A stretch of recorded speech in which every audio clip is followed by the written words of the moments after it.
Alors bonjour, bonjour ou bonsoir selon les endroits où vous nous suivez.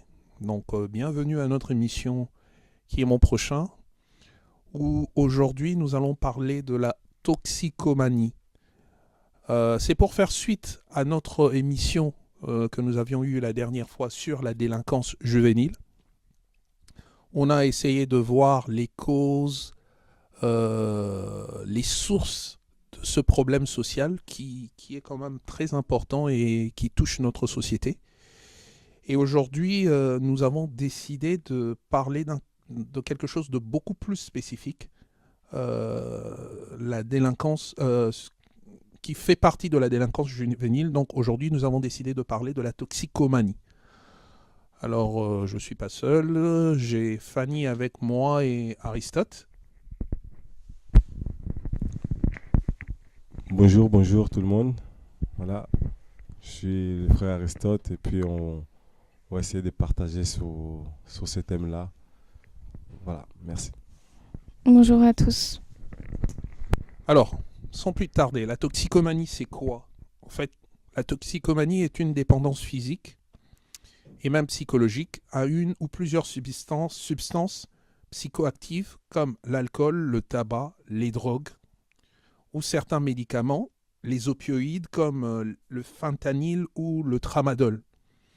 Elle se caractérise par une perte de contrôle de la consommation, c'est-à-dire on ne sait plus gérer sa consommation, malgré ses effets négatifs sur la santé, la vie sociale et professionnelle. Alors, quelles sont les caractéristiques d'une personne toxicomane? Alors, il y a de la dépendance physique, c'est-à-dire un besoin de consommer pour éviter des symptômes de sévrage, genre tremblement, sueur, anxiété. Il y a la dépendance psychologique. On ressent un désir compulsif de consommer pour ressentir du plaisir ou fuir un mal-être. Il y a des impacts négatifs, bien entendu, tels que des troubles de la santé, l'isolement social. On tombe dans des problèmes financiers ou juridiques. Ça devient un cycle infernal dans lequel on a du mal à s'en sortir.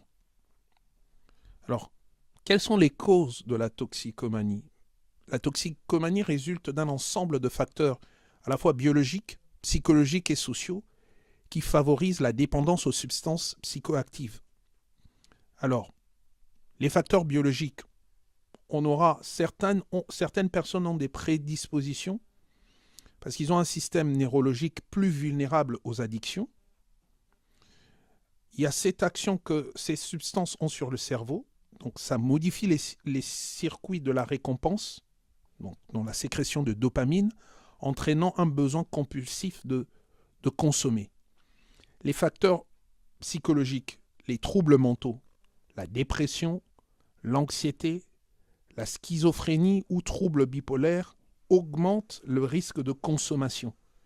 Il y a le stress et le traumatisme, maltraitance, violence, deuil ou pression scolaire, oui, sociale, qui poussent les gens à prendre ces substances. La recherche de sensations fortes, c'est certains jeunes les poussent à consommer ces substances parce qu'ils recherchent voilà, certaines sensations. Et il y a aussi les facteurs sociaux et environnementaux. Donc, le milieu familial instable, on en a parlé lorsque l'on a parlé de problèmes de la délinquance juvénile en général, l'absence de repères, les conflits, se retrouver dans une famille de parents toxicomanes ou permissifs face à la drogue, l'influence du groupe, la pression des autres, l'imitation de comportements d'amis ou de consommateurs, la facilité d'accès aux substances, trafic en bas de cité, prescription excessive, prix abordable de certaines drogues. Et même on remarque de plus en plus, et ça c'est très grave dans les médias, une certaine glorification de la drogue dans certaines musiques, dans certains films ou dans certains réseaux sociaux. Quelqu'un a dit, dès qu'un film parle de la drogue, de tuerie ou de sexe, vous êtes sûr que ce film va être beaucoup consommé et beaucoup consommé par la jeunesse. Et pourtant, aujourd'hui, dans les médias, on voit de plus en plus ces films avoir un succès, être récompensés, recevoir plusieurs récompenses et avoir beaucoup de succès auprès des jeunes. Voici un peu les ensembles de facteurs qui amènent à je dirais, à ce phénomène et qui amplifient le phénomène de la toxicomanie auprès des jeunes. Aristote, dis-moi un peu, toi, quand tu vois tous les facteurs dont on a parlé, notamment l'anxiété, c'est quelque chose qui m'a toujours questionné. On remarque que de plus en plus parmi les jeunes deviennent de plus en plus anxieux, stressés, et on dit que c'est un facteur qui amène les gens à consommer des drogues. Toi, de ton expérience, parle-nous un peu en quelques mots, parce que tu t'es retrouvé un moment dans la consommation de la drogue. Qu'est-ce qui t'a mené vers ça? Et je précise que la toxicomanie, c'est pas que la consommation de drogue. Il y a la consommation d'alcool, la consommation de cigarettes, on a légalement le droit de consommer ces choses, mais on peut en devenir dépendant. Et dans ce cas-là, on devient toxicomane avec toutes les conséquences que l'on peut avoir. Un alcoolique peut être violent vis-à-vis de sa femme, violent vis-à-vis de ses enfants. Donc, c'est un ensemble, il n'y a pas que le drogue. Aristote. Ok, merci. Dans un premier temps, moi, c'est vrai qu'au début, par exemple, moi, j'ai beaucoup fumé. Je fumais énormément. Dans un premier temps, moi, au début, je voulais pas trop fumer, mais c'est vraiment l'entourage. C'est vraiment l'entourage. À force de traîner avec mes amis, après, au bout d'un moment, je me suis mis moi-même à vendre. Là, je vendais de la drogue. Et au début, je disais non, moi, j'allais jamais toucher à ça, Et arrivé à un moment, à force d'être entouré des amis des amis autour, il y en a qui disent essaye un peu, tout ça. Moi, c'est comme ça que je suis rentré dedans. Parce que pourtant, quand je vendais, je disais que non, j'allais jamais toucher à ça. Et après, effectivement, après, après, j'ai commencé à essayer petit à petit. Et après, je me suis mis à fond là-dedans. Et puis par la suite, au début, j'ai commencé avec la cigarette. Après, avec des joints, notamment du shit. Et après, je commençais à mélanger avec la bœuf. Et voilà, après ce qui m'a poussé, après je commençais à devenir accro tout simplement. Je commençais à devenir accro et puis je me sentais bien et puis arrivé à un moment, j'arrivais plus comme à laisser en fait. Voilà, quand j'avais plus, je voulais encore. Ou je me sentais pas bien ou sinon je devenais violent. Ou sinon si je devenais pas violent, en fait j'étais pas bien. Et je sentais dans mon corps un manque. Un manque de quelque chose, un manque de je ne sais quoi, mais j'avais besoin de ça. Des fois, même pour calmer ma colère, pour être dans mon monde, comme on dit un peu, être stone. Voilà, être dans mon monde. Et puis, voilà, ce qui m'a amené à ça, moi, pour ma part, c'est vraiment beaucoup l'entourage. L'entourage. Mais, c'est-à-dire, à la base, toi, tu ne sentais pas un besoin naturel comme une envie d'aller vers ces choses, mais c'est l'influence des autres. Donc, tu aurais pu te passer de ça si tu n'avais pas été influencé par les autres. Exactement. Moi, c'était exactement ça. Parce que moi, j'avais pas vraiment ces besoins parce que de base, moi, j'étais sportif. Du coup, même comment j'ai grandi, la façon comment j'ai grandi, je me disais, mais moi, je vais jamais toucher à ça. C'est quelque chose que je me suis dit, j'allais jamais toucher à ça. Après, j'avais des amis à moi qui avaient ouvert des chichas. Je crois que la première fois que ça a commencé même, là, je me rappelle, c'est que, en fait, à chaque fois mes amis me proposaient, je disais non, je veux pas. Et une fois, ils me l'ont mis dans la chicha. Et j'ai tiré la chicha. Et là, je me sentais pas. Je me dis, vous avez mis quelque chose de bizarre là-dedans, c'est pas pareil. Et là, ça a tourné ma tête. Et c'est à partir de là que j'ai commencé. Et petit à petit, ils m'ont dit, t'as déjà fumé, c'est bon, tu peux, c'est rien, tout ça. Et moi, c'est vraiment par l'influence des amis. Tu vivais dans quel type de quartier quand c'est arrivé? Quand tu as commencé, c'était un quartier chaud? C'était quel type d'environnement que tu avais autour de toi? Oui, un quartier chaud. Moi, je viens dans le 60, notamment en Picardie, dans l'Oise. J'habite à Creil. Donc à Creil aussi, c'est connu pour une plaque tournante, quoi, où on bicravait beaucoup, on vendait énormément. Donc oui, je vivais dans ce type de quartier-là. J'habitais au plateau. Plus précisément à la Roseraie. Donc voilà, on était entouré de ça. Après il y a eu aussi l'effet, les réalités, hein, les réalités de la vie, ce qu'on peut vivre en famille, ce qui peut nous manquer. On dit pourquoi pas essayer, commencer à vendre. Tu commences à vendre, moi j'étais petit, depuis tout petit, on me proposait des grands, ils me proposaient aussi déjà des vendre. Voilà, parce que j'étais plutôt, on va dire, réglo selon le monde. Ouais. Et après, tu commences à rentrer petit à petit dans ce monde-là. Et Après, tu tombes dans le cycle et tu sais plus comment sortir de là. exactement. Après, je partais. Après, au bout d'un moment, tu rentres vraiment, tu commences à vraiment rentrer dans le monde en question, du savoir où il faut aller récupérer la marchandise, à qui la vendre. Voilà, tu commences même à mettre des douilles aux gens. Et après, ça peut aller très loin. Je vais revenir à toi, Aristote. Je voudrais citer quelques chiffres qui parlent quand même beaucoup. L'alcool demeure la substance la plus consommée par les adolescents. Selon un rapport de l'Organisation mondiale de la santé publié en avril 2024, 57% des jeunes de 15 ans en Europe, en Asie centrale et au Canada ont déjà consommé de l'alcool. Près de 40% en ont consommé au cours des 30 derniers jours. De plus, environ 20% des jeunes de 15 ans ont déjà été ivres au moins 2 fois. Les cigarettes électroniques gagnent en popularité parmi les adolescents. Donc, toujours selon le rapport de l'OMS, 32% des jeunes de 15 ans ont déjà utilisé une cigarette électronique et 20% en ont fait usage au cours des 30 derniers jours. En comparaison, 25% des jeunes de 15 ans ont fumé une cigarette traditionnelle au moins une fois et 15% en ont fumé au cours des 30 derniers jours. Et pour finir, le cannabis. La consommation des cannabis chez les jeunes présente de variations régionales. Donc, au niveau mondial, en 2021, la prévalence annuelle de l'usage du cannabis chez les jeunes de 15 et 16 ans était de 5% contre 4% chez les adultes. Donc, vous avez plus des jeunes consommateurs de cannabis que les adultes. Et en France, tenez-vous bien, selon l'Observatoire français des drogues et des tendances addictives, 29% des jeunes de 17 ans ont déjà consommé du cannabis en 2022. C'est quand même quelque chose de très particulier. Fanny, toi qui as déjà fumé, est-ce que tu te souviens comment tu en es arrivé là? Parce que plus ou moins, toi, tu n'étais pas forcément dans un quartier chaud. Non, Au pas contraire, du tu tout. étais dans une famille, je dirais, moyenne, ou une famille plus ou moins bonne, si je peux le dire, selon les standards humains. Après... Oui, financièrement, c'est vrai que j'étais dans la campagne, quoi. Puis après, j'étais dans un lycée, justement, plutôt de gens riches. Et c'est plus que au niveau de la cellule familiale, ça n'allait pas. Donc, j'ai cherché refuge autre part. Et en fait, moi, c'était mon copain. Donc, à mes 14 ans, j'étais avec lui. Et lui fumait beaucoup. Et il vendait aussi.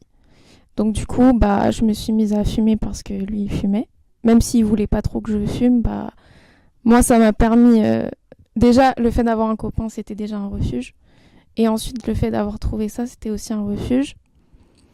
Et puis après, c'était de mes 14 ans à mes 17 ans, jusqu'à ce que je rencontre le Seigneur. Donc, c'était très jeune, très, très jeune. Et ça a commencé, en fait, dans une soirée. Et il y avait... En général, il y a toujours de l'alcool. Les cigarettes, ça va avec, en général. Et après, le cannabis, souvent, c'est présent. Moi, j'ai pas été dans des soirées où il y avait d'autres sortes de drogues. Mais moi, l'alcool, c'était pas quelque chose dans lequel je me serais mise vraiment dans le mal avec ça, non. Mais en fait, le cannabis, c'est un peu plus... parce qu'on dit drogue douce. Mais en fait... Drogue douce. C'est drôle d'appellation quand même. Une drogue quand même, mais c'est doux. Non mais oui. Et en plus, en fait, je sais pas, peut-être qu'on le voit comme la cigarette au début et je sais pas. Mais la cigarette, j'en ai fumé un peu, mais je voyais pas trop l'intérêt vu que ça n'avait pas d'effet vraiment. Voilà. Et l'alcool, l'effet, quand on regarde, souvent les gens ils finissent par vomir, tout ça, ça donne pas du tout envie. Mais le cannabis, c'est différent parce qu'en fait, c'est comme si ça te met... T'as plus de soucis ou voilà quoi, tu penses plus à des problèmes et tout. Mhm. Et donc du coup, ouais. Et donc, bah voilà, comme je cherchais un échappatoire en fait. Donc du coup, ça m'apaisait. Et mon copain, bah lui, il était à l'époque, il était complètement à fond dedans. S'il en avait pas, il était vraiment en colère, quoi. Donc on voit bien que comme cette étude nous le dit, c'est que le facteur influence milieu social est très présent et joue un rôle très important dans la toxicomanie chez les jeunes. Mm. Et comme l'exemple d'Aristote et de Fanny nous le montre, on peut venir de deux milieux sociaux différents. Un milieu aisé, Fanny était à la campagne, et un quartier chaud, mais on finit toujours par tomber dedans. Donc le problème social, il est plus profond qu'un problème de quartier, parce que on a l'impression parfois quand on fait l'analyse de ces problèmes que oui, les quartiers chauds, on sait ce qui se passe. Au moins là, on en parle. On connaît un peu les réalités de là, mais parfois dans les milieux, je dirais bourgeois ou les milieux calmes, ça se passe différemment, sans beaucoup de bruit, mais avec des conséquences assez importantes. Et on se rend même compte que ça soit dans le milieu des politiques, dans les milieux des acteurs de cinéma, ben, il y a beaucoup de consommation de drogue. La toxicomanie est même un principe, sinon une règle. Et c'est un phénomène assez préoccupant, dont le lien avec la criminalité est évident. Fanny, si tu peux nous en parler. Oui, donc on voulait faire le lien entre la consommation de drogue et la délinquance. En fait, déjà, on va commencer par vous donner quelques chiffres. On a environ aujourd'hui 17% des infractions impliquant les mineurs qui concernent la législation sur les stupéfiants, principalement le cannabis. Ce chiffre place les infractions liées aux drogues parmi les principales formes de délinquance juvénile, aux côtés des vols et des actes de violence. Donc ces chiffres, ils nous sont donnés selon la mission interministérielle de lutte contre les drogues et les conduites addictives et l'Observatoire français des drogues et des tendances addictives. Donc on peut observer que la consommation des drogues chez les jeunes, elle a bien augmenté, que c'est un problème mondial et qui concerne aujourd'hui 30% des jeunes de 17 ans qui ont déjà expérimenté le cannabis, 6,6% des 18-24 ans qui consomment du cannabis régulièrement, le narcotrafic qui représente 3 milliards d'euros par an et qui alimente la délinquance. Et en 2023, pour donner aussi un exemple, on a eu des règlements de compte liés au trafic qui ont causé plus de 50 morts à Marseille.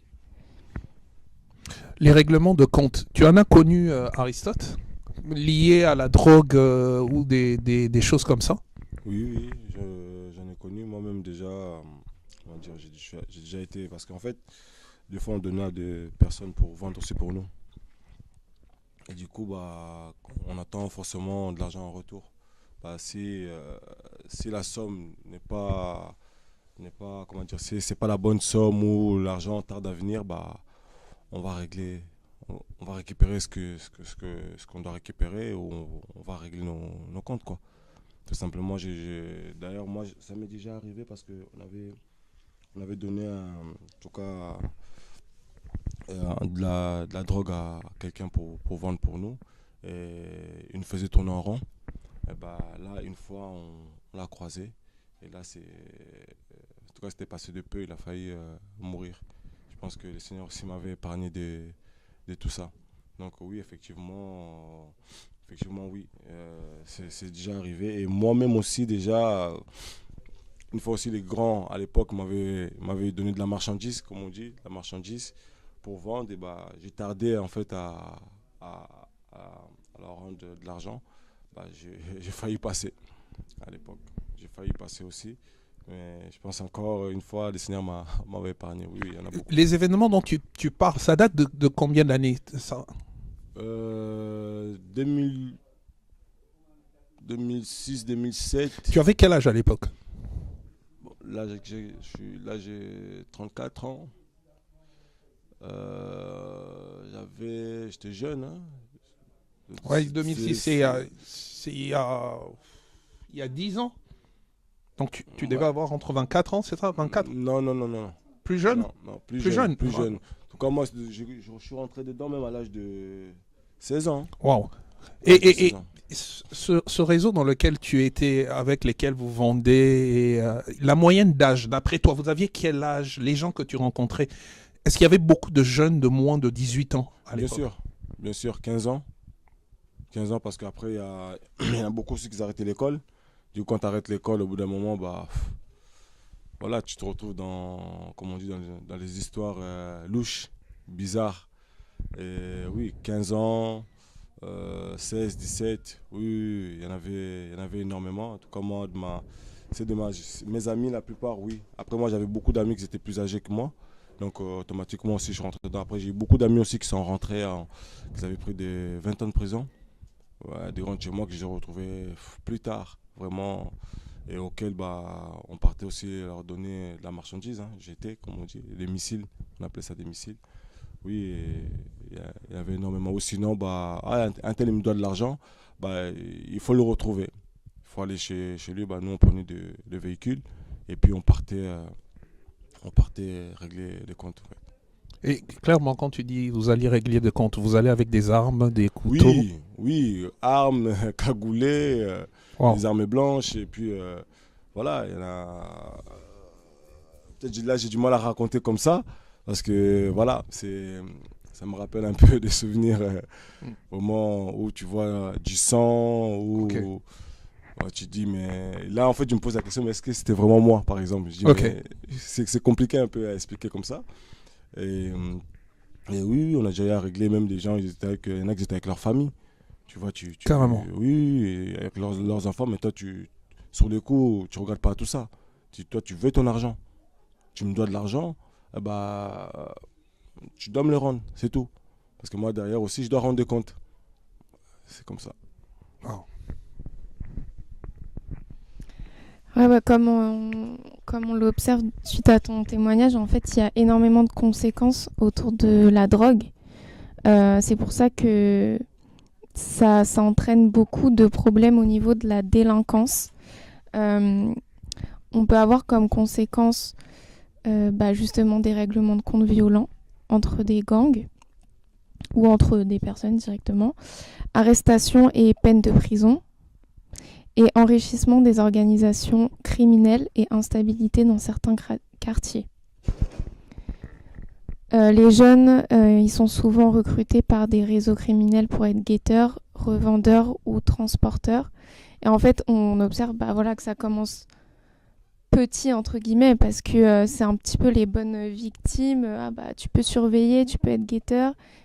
Peut-être qu'ils ne voient pas forcément le mal directement, un peu dans la naïveté. Et alors qu'ils encourent un énorme risque, même pour transporter, j'imagine. Et ça peut être des jeunes, des vraiment petits. Je sais pas, je pense. D'ailleurs, récemment, je crois récemment à Compiègne, encore une fois dans l'Oise, il y avait je crois que tu l'as cité, c'est Claude Rose. Il y avait un enfant de 13 ans. Lui, en fait, ses parents avaient déménagé et lui ne voulait pas déménager. Il est resté dans une maison abandonnée et il vendait de la drogue. C'est lui qui gérait un peu là-bas. 13 ans. 13 ans. Hmm. C'est lui qui gérait, il ne voulait pas repartir. En fait, ses parents, vu par rapport à tout ça, ils ont dit non, il faut qu'on déménage, sinon notre enfant là, ça ne va pas, en plus l'arrêter l'école, tout ça. En fait, non, il s'avère que c'est l'enfant de 13 ans en question et c'est lui qui gérait le terrain. Hmm. Ouais. Donc il a dit non, vous partez et moi je reste là. Et les parents sont partis et l'enfant est resté là et c'est lui qui gérait. Et les policiers, pendant longtemps, il est pisté, bah, ils l'ont attrapé. Et oui, ça commence depuis là, ça commence encore de plus en plus, de plus jeune encore. De plus en plus. Donc c'est incroyable. Un tour d'horizon sur ce problème de la délinquance liée à la consommation de drogue. On voit que c'est un problème mondial. Aucun continent n'y échappe. Aucune couche sociale n'y échappe. C'est-à-dire que l'on soit riche, pauvre, blanc, noir, c'est quelque chose qui concerne toutes les sociétés. Je vais vous donner quelques chiffres. Regardez, en Amérique du Sud, en Colombie, bon, là, on a l'impression que c'est le bas, c'est là, c'est C'est la terre du trafic de drogue. La Colombie est l'un des plus grands producteurs de cocaïne au monde, ça on le sait. Les cartels recrutent des jeunes dès l'adolescence, et comme nous le dit Aristote, maintenant plus jeunes. Pourquoi ? Pourquoi faire ? Pour cultiver, transformer et vendre de la drogue. Donc vous avez des gens dont toute la vie n'est que drogue. Ils cultivent, ils la transforment, ils vendent. Et on commence à se dire moralement pour ces genres de personnes, ça devient presque normal. C'est comme vous cultivez de la tomate, vous la transformez. Moi, je cultive du cannabis et de la cocaïne et je le vends. Et j'aurais même appris qu'il y a certains qui sont dans l'industrie de la drogue sans toucher même à la drogue. Ils n'y touchent pas, mais ce sont des acteurs... Comment on peut expliquer ça, Aristote ? J'ai essayé de faire ça, de vendre sans toucher. Mais après, je ne sais pas comment ils ont... je sais pas, comme je l'ai dit tout à l'heure, j'ai vraiment été influencé. Après, oui, effectivement, il y a des personnes, tu peux le voir...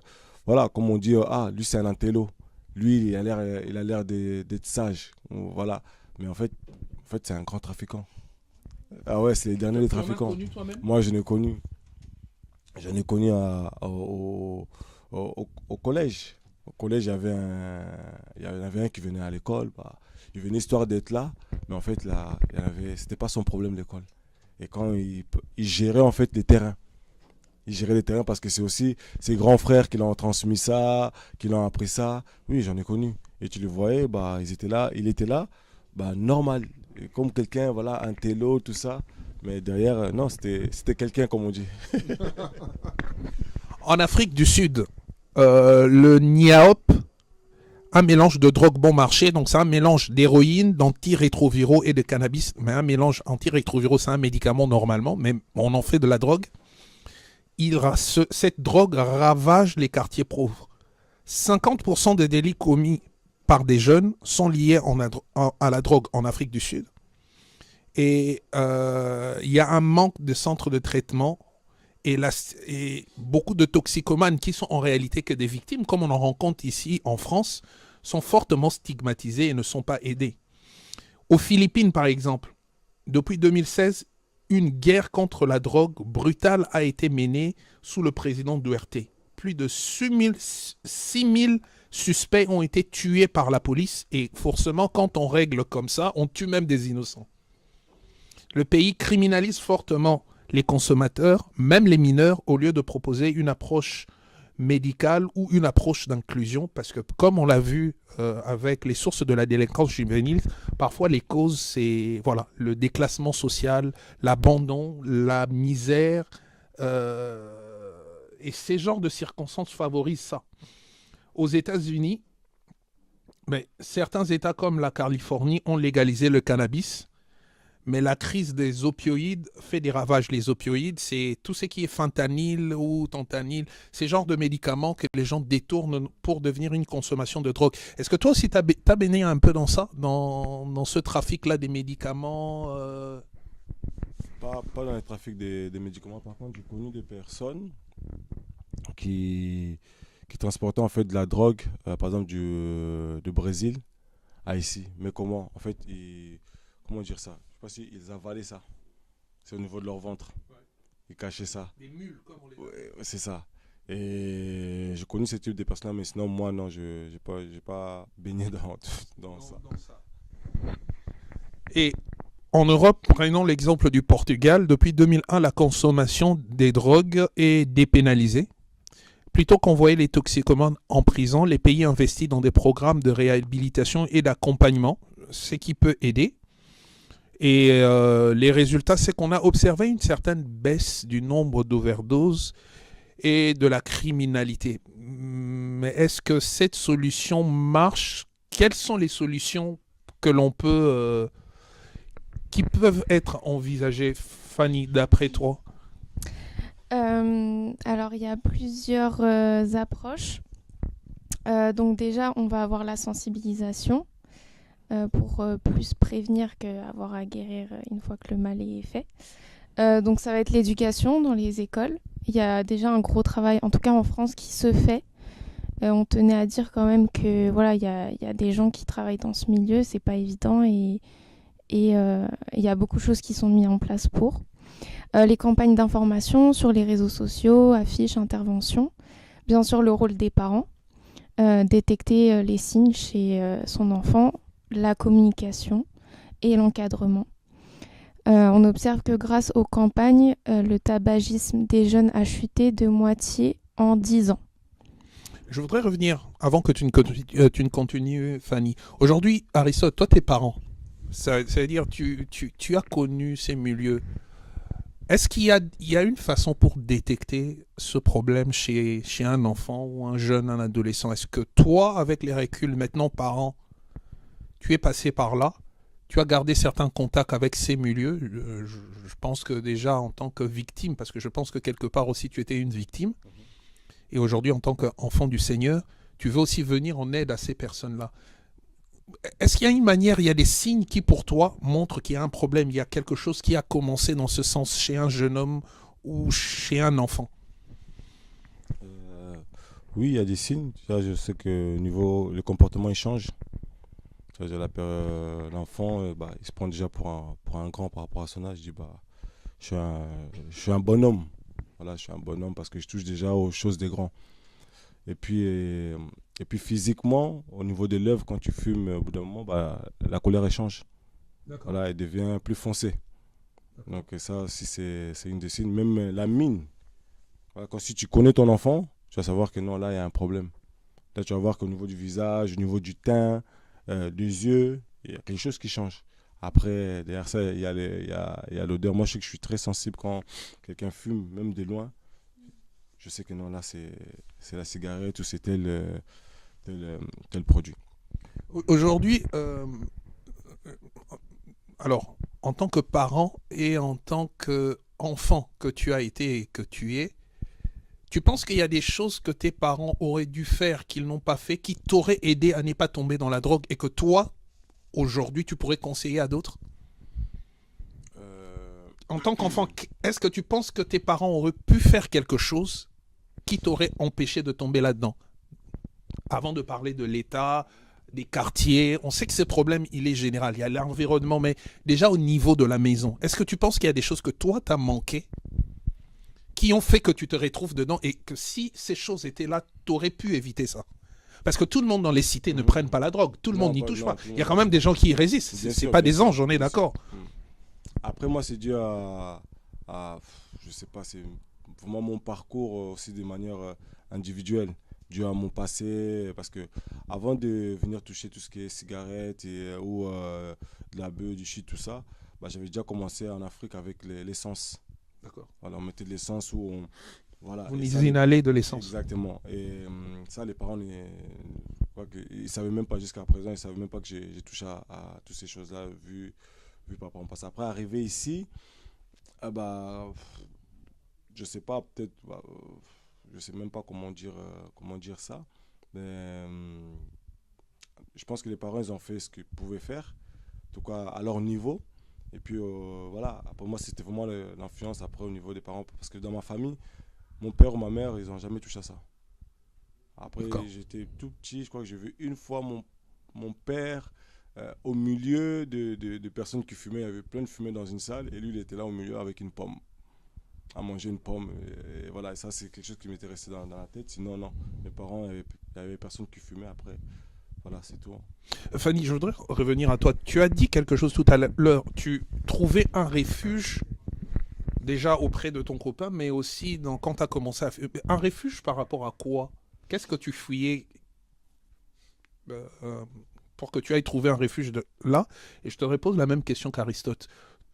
Du point de vue familial, est-ce qu'il y a quelque chose qui, pour toi, que tes parents ou ta famille auraient pu faire pour que tu ne te retrouves pas là? Oui, oui, bah, c'est sûr que ma famille, c'était complètement la destruction, quoi. Donc mes parents, ils étaient plus ensemble et c'était un divorce très très compliqué. Ma sœur était déjà partie de la maison, donc j'étais très très seule en fait. Beaucoup de solitude et puis bah voilà, quand en fait mes parents, ils étaient pas là vraiment pour m'éduquer. Donc ils avaient leurs problèmes, leur divorce, machin. Et donc bah je me suis enfin déjà je voulais fuir le foyer déjà. Je voulais pas être toute seule chez moi. Donc j'allais chez mon copain. Et ensuite, par contre, c'est vrai que chez mon copain, d'extérieur, je me disais, mais lui, il a une famille. Pourquoi il tombe là-dedans? Parce qu'il a ses parents, ils sont ensemble. Il gagne bien. Il avait de l'argent. Moi, j'avais pas de l'argent de poche et tout. Lui, il avait de l'argent de poche, tout ça. Il gagnait vraiment bien. Et un jour, j'ai vu une faille. J'ai vu qu'il y avait quelque chose entre ses parents. Ils travaillaient beaucoup. Et mine de rien, ils n'étaient pas beaucoup là à la maison. Et c'est là où je me suis dit, ah ok. Donc en fait, ça peut venir de là. Et quand on se regroupait avec les quelques... Parce que j'étais surtout avec ses amis à lui, je voyais que tous, c'était des problèmes dans la famille. Tous. Ils fuyaient. Et c'était des problèmes vraiment difficiles, où extérieurement, on ne peut pas forcément le voir. Ce que je retiens, c'est que Aristote, sans le dire, quand tu parles de ton contexte familial, de là où tu es parti, j'ai suivi ton témoignage une fois qu'on peut retrouver sur, je crois, sur TV de Vie. Tu as été avec ta mère en Angola et tu es venu ici sans elle, c'est ça? Ou avec elle? Sans elle. Sans elle. Donc, la structure familiale normale, tu ne l'as pas connue. En fait, le père, la mère, et tu ne l'as pas connue. Donc, tu as dû très vite commencer à te battre seul pour te retrouver. Et quand je vois aussi ce que Fanny dit et du copain qu'il est allé voir, on voit quand même que la maison reste le cercle de protection où tout doit commencer. L'État a beau faire ce qu'il peut faire, mettre des policiers partout, essayer de mettre des structures d'accompagnement, mais en termes de prévention, tout doit commencer à la maison. Oui, c'est exactement ça. C'est la base d'ailleurs. Hein. C'est la base. Et puis, comme Fanny, tu pouvais dire, la présence des parents, c'est quelque chose de très important pour pouvoir élever les enfants. Voilà. Et les enfants, ils ont besoin de ça parce qu'au bout d'un moment, ils ressentent aussi ces vides-là, où ils deviennent, voilà, moi je sais que je commençais à devenir très vu, j'étais déjà un peu, pas autonome, mais j'étais libre, quoi. Voilà, j'étais libre et effectivement, l'absence des parents dans un foyer, surtout chez nous les Africains, on ressent, on croit on se dit c'est normal. Voilà, non, parce que les conséquences, on ne les voit pas, voilà, parce qu'on se dit que c'est normal, il faut que j'aille travailler, il faut que je ramène ci, mais derrière, en fait, l'enfant, tu connais pas sa vie. Tu connais pas sa vie, tu sais pas ce qu'il peut ressentir, et il n'y a même pas moyen même de pouvoir parler de ça. Voilà, parler de ce que, voilà, parce qu'il n'y a pas ces trucs. Aujourd'hui, je sais que moi, je le fais avec mes enfants. Voilà, mes enfants, les premiers, il a 14 ans. Et 9 ans, 7 ans, et la dernière, elle a 4 ans. Aujourd'hui, quand ils quittent l'école, déjà, je vais les récupérer. Et moi, j'ai pas les souvenirs où mes parents sont venus me récupérer à l'école, par exemple. Et ensuite, tous les soirs, on s'assoit et on discute. On échange comment ça s'est passé. Ils me racontent leur journée, mais moi, j'ai pas eu ça. Et tout ça, là, en fait, pardon, ce sont des choses auxquelles ça joue énormément. Effectivement, la famille, c'est la base.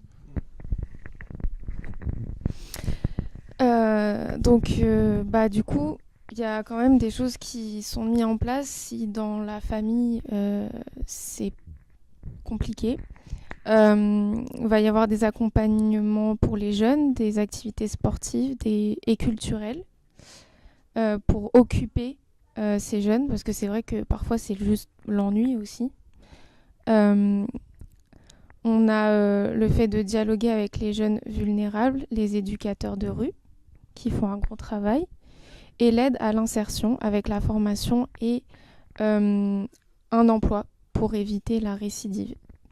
Comme exemple, on a la protection judiciaire de la jeunesse qui accompagne plus de 130 000 jeunes chaque année.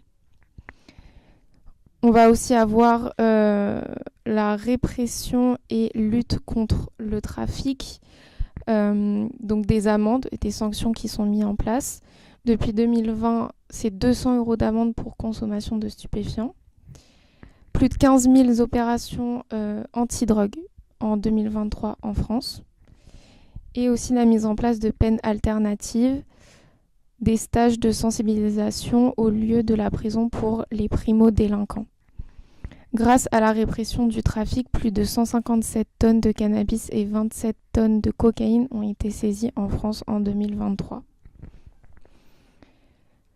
On va essayer aussi de prendre en charge les jeunes toxicomanes avec les soins médicaux.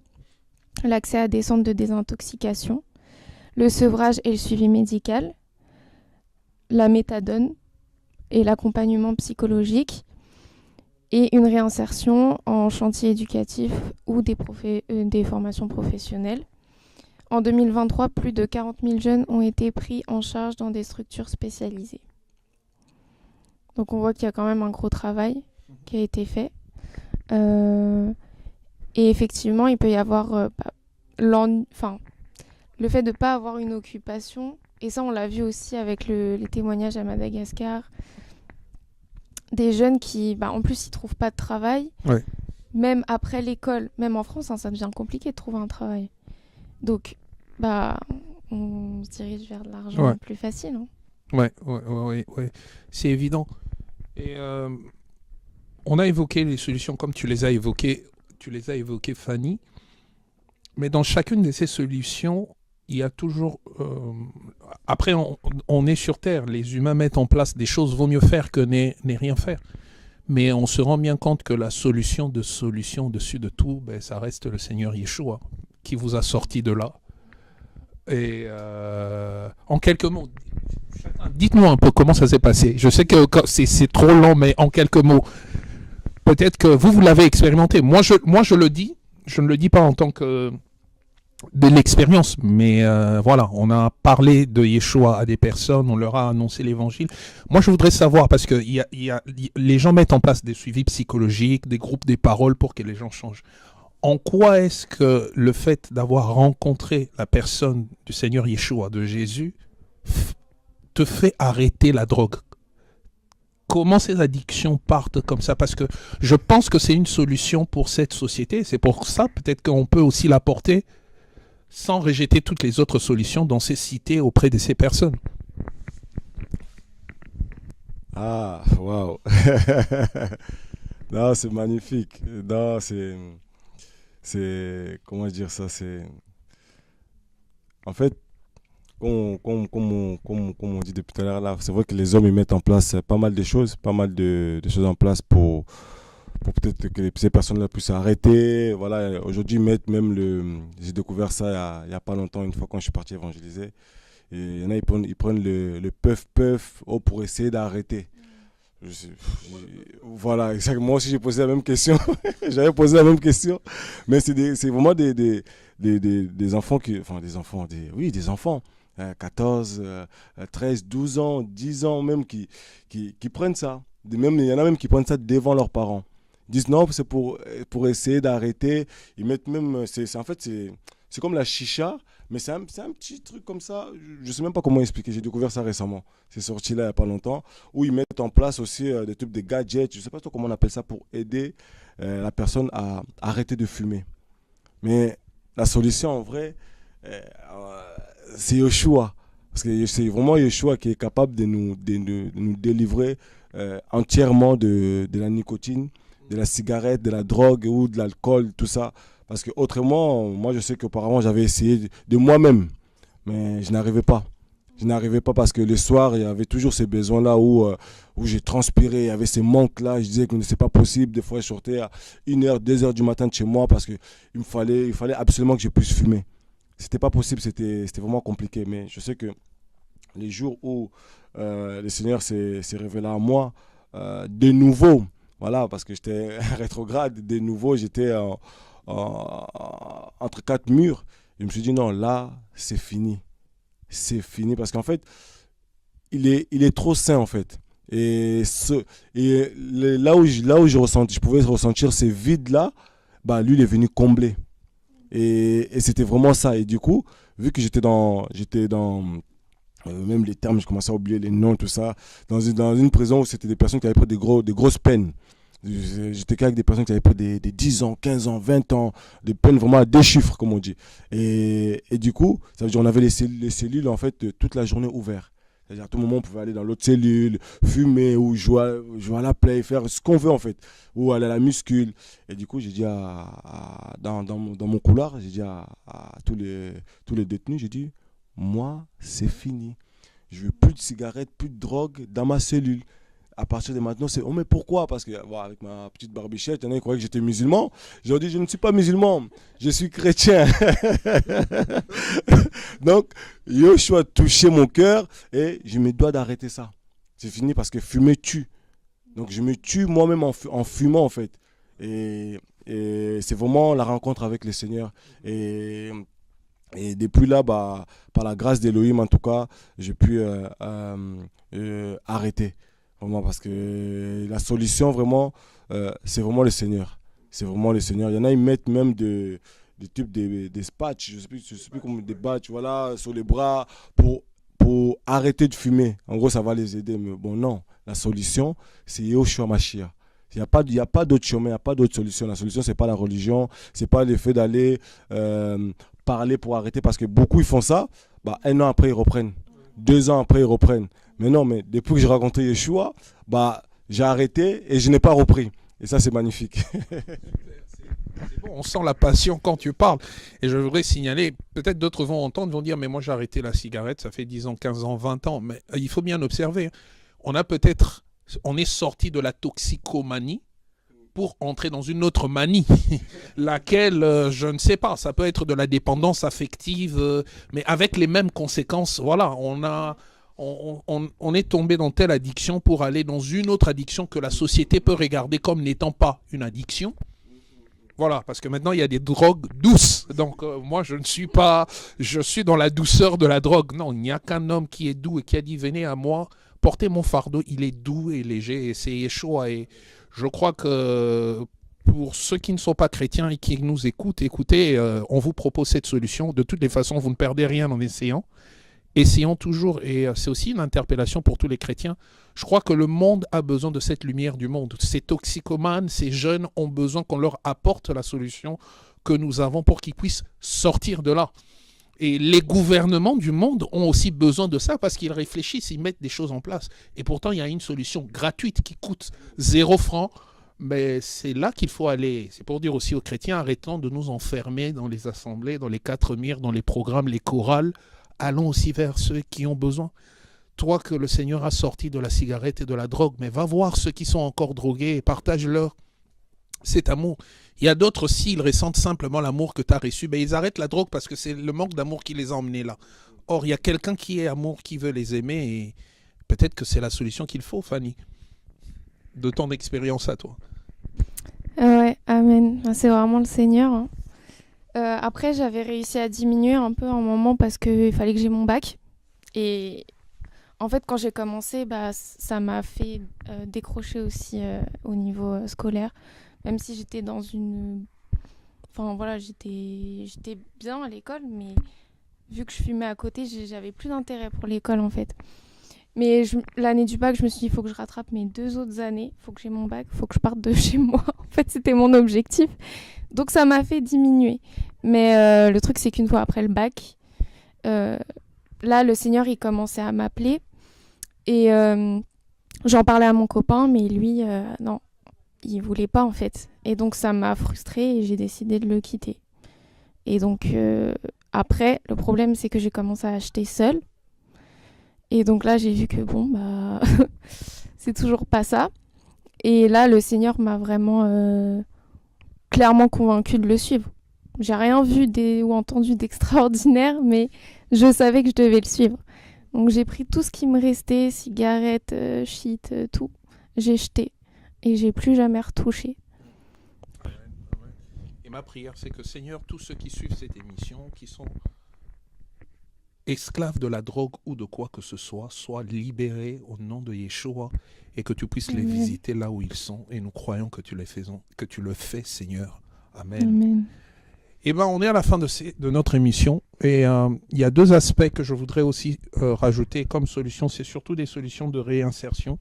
Vous savez, aussi en tant qu'enfants du Seigneur, nous travaillons dans certains endroits. Nous avons peut-être des entreprises. Il y a des jeunes qui, le fait même de lui donner le travail peut le rapprocher. Et en même temps qu'on lui donne une occupation, on peut lui parler du Seigneur. Ne négligeons pas ça. Il n'y a pas que la parole parlée comme ça, mais il y a aussi cet amour que l'on peut témoigner par des programmes de réinsertion, que l'on soit en Europe, c'est mis en place par l'État, mais dans les pays en Afrique et aux autres, frère, il y a des gens qu'on peut sortir de là en leur donnant du travail, en créant des activités pour ces jeunes. C'est aussi une solution à laquelle il faut que l'on pense et c'est très important. Je voudrais que l'on finisse, Fanny, par un petit reportage de 10 minutes. C'est sur ça que l'on va vous laisser, sur les témoignages de 2 jeunes à Madagascar. Ce témoignage, vous pourrez le retrouver aussi sur la chaîne YouTube de Qui est mon prochain, où on voit 2 jeunes qui nous parlent de leur réalité à Madagascar et les besoins, et ça peut nous donner des idées. Voilà, on vous laisse sur ce petit reportage et bon après-midi chez vous et que le Seigneur Yeshua vous garde.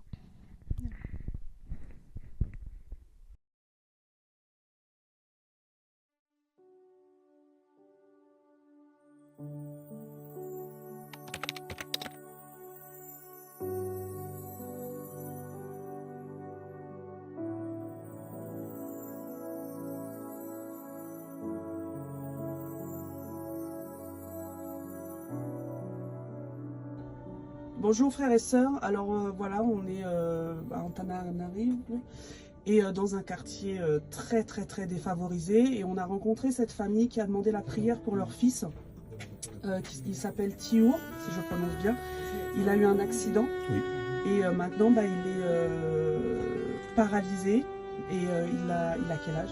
23 ans. 23 ans.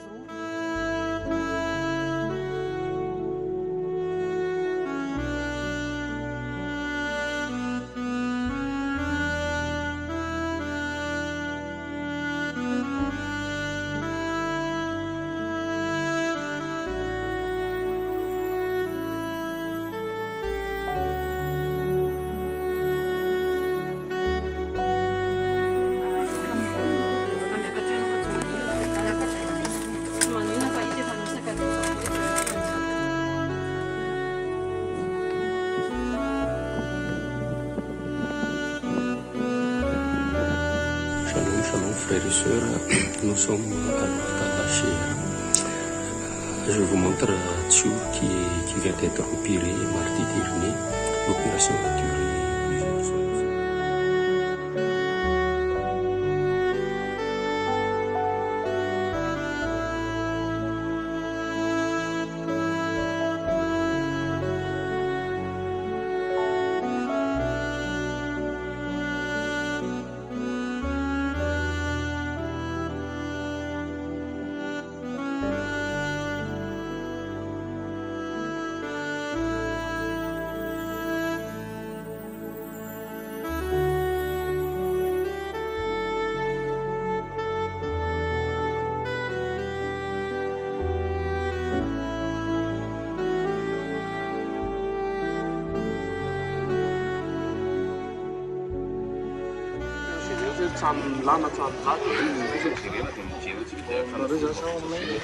Sady mamaly fanontaniana zany fanontaniana zay mampitsana fantay dia mamaly metatra fantsana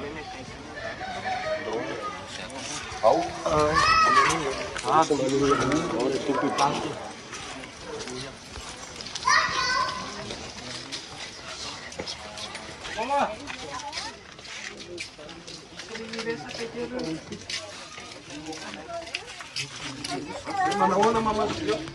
Manahoana mama Silio? Safady manelingely. Madia foana hoan'io Silio. Silio? Silio zao 23. Ianao mamany? Ie, zaho mamany. Ty fitony? Zaho zao tena Louis. Manahoana zany ny fomba fiainan'ny tanora ety aminareo e? tanora ety aloha ny akabeatsara tsy dia manasa daholo ny akamaroan'ny tanora ety. Dia inona zany nataon'ny tanora amin'izany rehefa tsy mananasa? Parkinina sy anona ny tena iveloman'ny tanora aty. Parkinina dia le makamaka rano sy batabata zava-tsolo reny. Dia sy mba manana fahaizana telo longo zany dia manao guide. Le sokosokon'ny zareo reny zao mba lasalasa guide daholo, fa le génération andro Silio zany tena tsisy tafarokany anatin'le dorobo. tena be dorobo be ny izy. Dia zay indrindra tiako androavana hoe ahoana zany ny fomba fisehoan'izay resaka drogue zay, raha ohatra hoe raha manome statistique tsika ohatrany. Ataontsika hoe pourcentage ohatra hoe ahoana zany raha amin'ny era raha zay eto an-tanàna eto an-tanàna Tena Mety eo amin'ny eo atao amin'ny 70% ny ankizy. 85. Ny ankizy lahy. Les générations an'ireo mihitsy ny zany tena. On aura le temps de vous leur expliquer après. Ny ankizy zany niaraka tamin-dry Zilo. Tokony hoe mba tafita mianatra ohatran'dry Zilo ve ankizy satria ny namany niaraka tetỳ daholo. Rehefa nandeha amin'izay mivoaka le drogue io dia lasa roboka tamin'io ny ankizy. Ny ankizy taloha tena tsisy hoe mifokafoka rongony sy ny sotrotoaka. Fa vao mivoaka le rorosy le zavatra ataon'ny zareo dia io ny ankizy taty tena sady lasa fa mianatra. Zilo moa zao mianatra zafady. Afaka baka teo dia mbola tsy nanomba mbola mianatra. Zilo zany hoe mba afaka par rapport à sasany mba Na fanirian'ny Julio manoloana an'izay afaka baka izay. Faniriko ve. Ny anahy zao ny tena tiako hatramin'izay hanao paramedy. Tena samy mihitsy Izay mihitsy no tena tian'ny Julio zay. ary Zilo hoe manday an'ilay izy sa tsy manday an'ilay roro tsy mifoka Efa ohatran'ny zofoka fanontaniana ny anahy tsy mitsara koa sana tsy mifoka rorosy fa rehefa misy an'ireny namana misotrosotro ireny dia misotro labera. Izay ny ataon'ny Zilo. Izay ny tena ataony. Ay ve fa be Fa tsy hoe isan'andro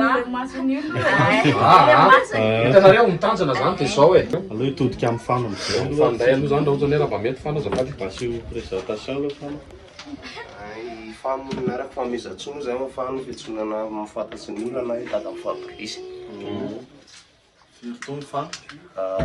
Telo raiky amin'ny telopolo taona rapitra moa zany zao. Tsara ny tompo. Dia manao ahoana fahitana fana amin'izay resaka drogue izay?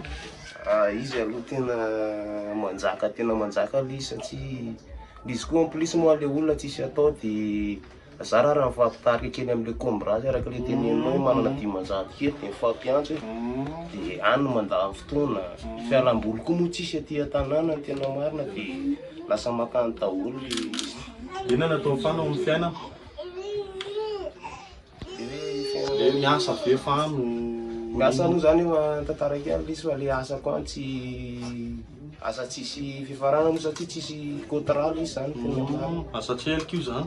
Satria le tsy tonga hatramin'ny fianarana hatramin'ny farany dia tsy maintsy manao an'ilay zavatra izay hita aloha mba hoe iveloman'ilay izy telo mianaka. Klasy fa firy na BPC zao no fianarana. dia inona no tena fanirian'ny fano tamin'izaho mbola nianatra izany? Ny faniriko aloha mba hoe tafity. Tafitanao inona le tena Tena faniriko zany aloha mba hoe lasa sofera mba hoe ino zany sofera mpanjakana ohatry zany mampiasa mpanjakana zany tena faniriko tamin'izay. Firy zanaka fano zao zany? Anankiroa fa mety an'izay telo. Mety sa tena andray telo? An'izay telo. Tsara be le valona fanontaniana. Mety andray telo, ay sorana ny tompo. Dia efa vita mariage nareo vady? Vita soratra. Tsara be zany.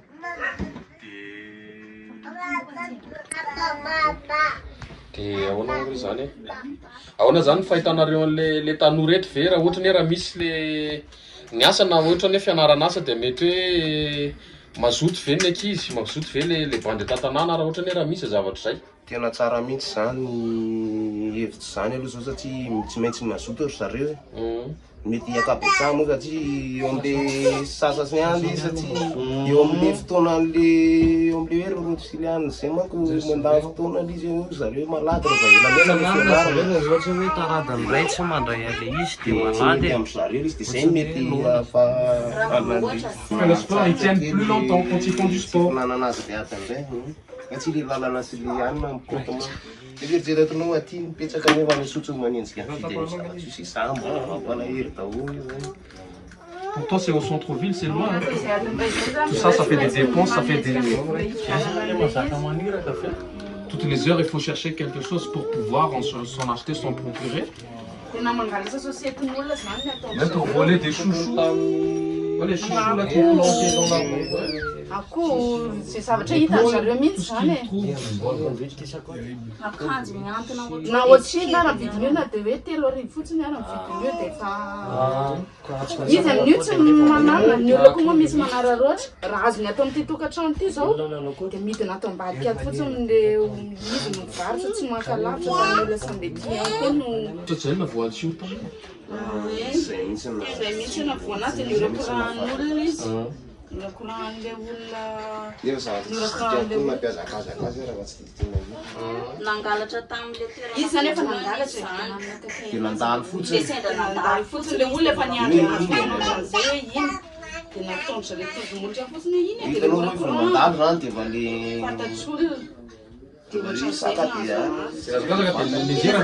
izy mitsoky iny zany norakorany zareo rehefa le olona mihitsy izy fa tsy dia tsatra izy mitsoka niakatra iny no sapana niakatra ambony D'accord, ben on a terminé. Hein.